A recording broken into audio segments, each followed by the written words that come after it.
The chandeliers looked like frozen constellations. From the center of the Rogue Grand's ballroom, they spilled light across the sea of tuxedos and sequined gowns, glinting off champagne flutes and polished smiles.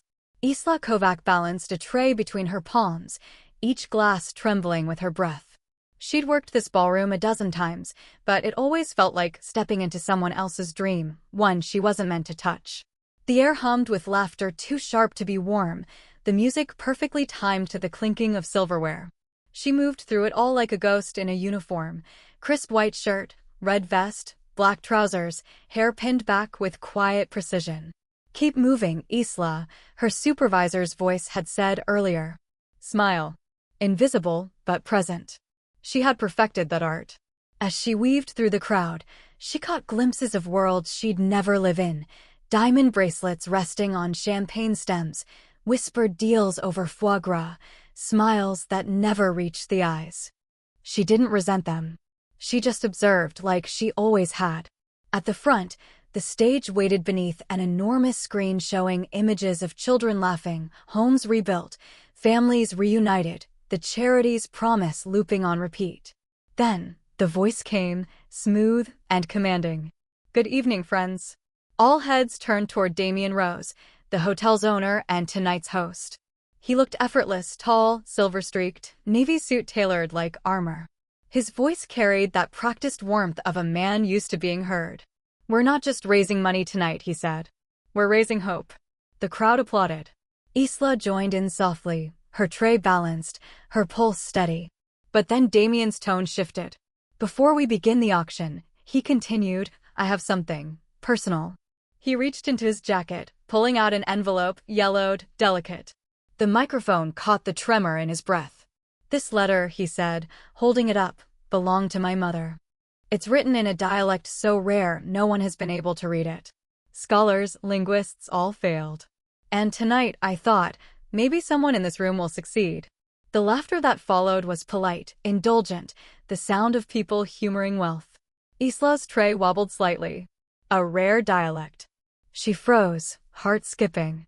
Words like those carried her grandmother's voice, nights spent under flickering lamplight, translating lullabies from forgotten tongues. Damien smiled, showman again. "Whoever can read it, I'll make sure you're well rewarded. The Rogue Grand has treasures to spare." The crowd leaned in, curious now.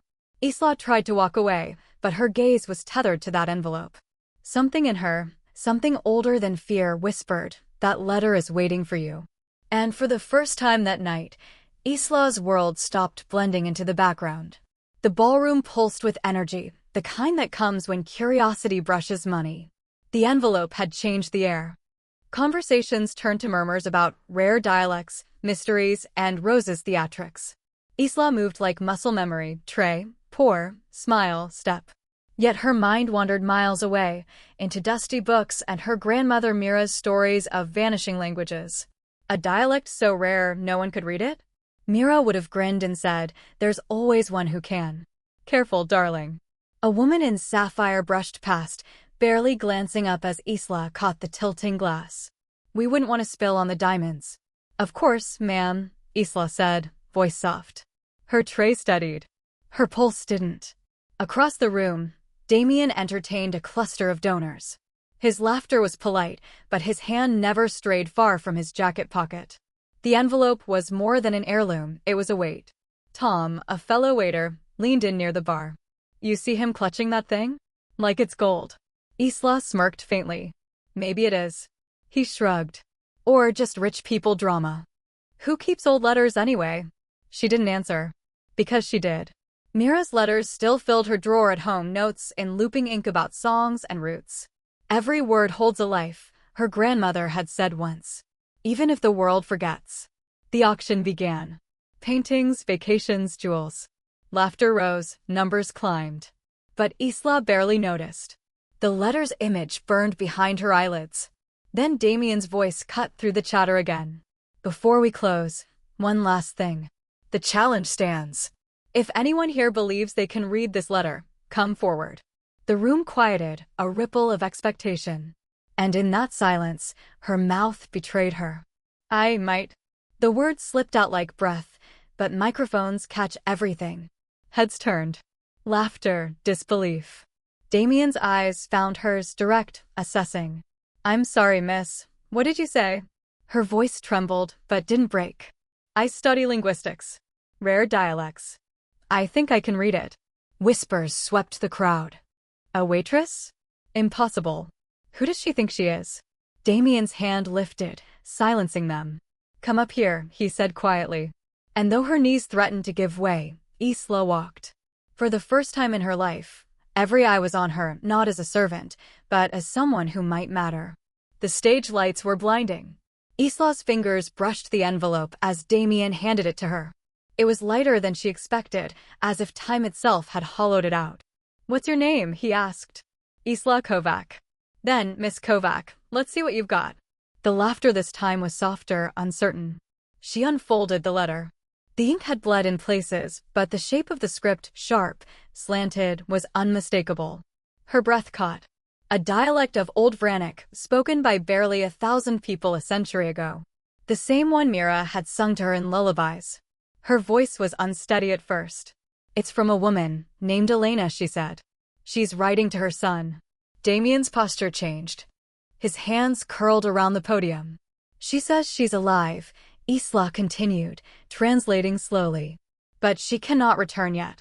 She mentions a promise. And a lullaby. Something about a willow tree. Gasps. Murmurs. Damien's whisper cut through. A lullaby? Isla nodded, heart pounding. She says she left a locket with her friend Mira. Her throat went dry. The name hung between them like thunder. Mira. Her hand instinctively went to her necklace, the small silver locket she never removed. She unclasped it, showing him the photo inside. Was your mother's name Elena Rose? She asked softly. Damien's face went still. His eyes widened as if seeing a ghost. Yes, that's her, Isla said, voice breaking. My grandmother kept this. She must have been your mother's friend. The ballroom exploded into whispers. Reporters scribbled, guests gasped. But all Isla saw was Damien's trembling hands as he reached for the photograph, for the proof that grief hadn't lied. For a long, breathless moment, no one moved. Then he whispered, "You've given me back her voice." The crowd erupted in applause, not the kind that comes from wealth, but from wonder. And in that storm of sound, Isla realized something had shifted. The invisible waitress had vanished.